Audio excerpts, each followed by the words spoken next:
Hello everyone, welcome to Corners of Maths class. 1360 was divided among A, B and C of the share received by B. A got 2/3 of the share received by C. B got 1/4 of the share received by B. B share అడుగుతున్నాడు. 1160 రూపాయలు మొత్తాన్ని A, B షేర్కు పంచగా Bకు వచ్చిన వాటాలో 2/3 వంతు Aకు, C వాటాకు 1/4 వంతు Bకు వచ్చింది. అయితే B వాటా ఎంత అని అడుగుతున్నాడు.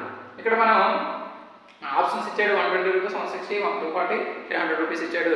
మనం ఆప్షన్స్ బట్టి మనం చూసుకుంటే మనకి ఈ లెక్క ఈజీగా వచ్చేస్తుంది.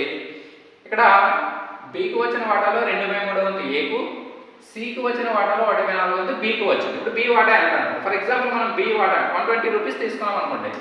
B వాటా 120 రూపీస్ తీసుకున్నాం అనుకోండి. అప్పుడు C వాటా ఏమవుతుంది? C 1/4 వంతు Bకి వచ్చింది కాబట్టి C వాటాలో 4తో గుణిస్తే మనకి C వాటా వచ్చేస్తుంది. అంటే B వాటాని 4తో గుణిస్తే వచ్చేస్తుంది. అంటే 4 120 ఏమవుతుంది? 480 రూపాయలు అవుతుంది. మనకి B వాటా వస్తుంది, C వాటా వస్తుంది. ఇప్పుడు A వాటా ఎలా వస్తుంది? Bకి వచ్చిన వాటాలో 2/3 వంతు Aకి వచ్చింది అంటే B వాటా 120 కాబట్టి 120ని 2/3తో గుణిస్తే మనకి A వాటా వస్తుంది. 3 40 42 80. ఈ 3 యాడ్ చేస్తే మనకి ఎంత అవుతుంది? 680 రూపాయలు అవుతుంది. కానీ టోటల్ ఎంత మనకి? 1360. చూడండి, ఇది 680 1360లో సగం ఉంది.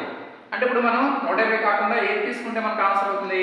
సి 240 తీసుకుంటే మనకి టోటల్ 1160 రూపాయలు అనేది వచ్చేస్తుంది అనమాట. కాబట్టి option C is the right answer. ఈ విధంగా మనం ఆప్షన్స్ బట్టి ఈజీగా ఈ సమ్ని చేసుకోవచ్చు అనమాట. ఈ వీడియో నచ్చినట్లయితే లైక్ చేయండి, షేర్ చేయండి, సబ్స్క్రైబ్ చేయండి.